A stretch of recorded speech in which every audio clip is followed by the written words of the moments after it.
თინეიჯერობის ასაკში ჩემი თვით გამოხატვა იყო წერა რაღაცების ხოლმე და მახსოვს ერთმა ადამიანმა მითხრა, რომ იმდენ გრამატიკულ შეცდომას უშობო, რომ წერა შენი არ არისო და ჯობიაო განებო თავიო.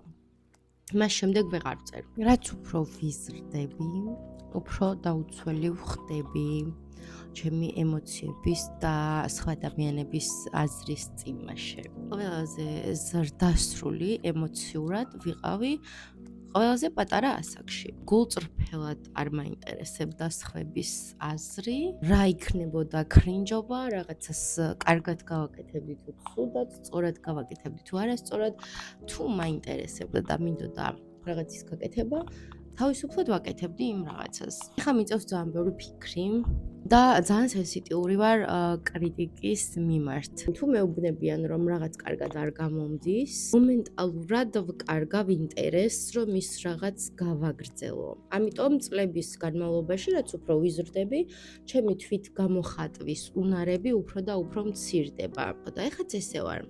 თვით დამკვიდრება მოკლედ ძალიან რთული არის, როცა სხვისი აზრი გაინტერესებს. მინდა რომ ისევ ისეთი ბავშვი ვიყო, რომელსაც კრინჯობების კეთება არ სცხვენია. თუ მაგ რაღაცების კეთება თავს კარგად აგრძნობინებს.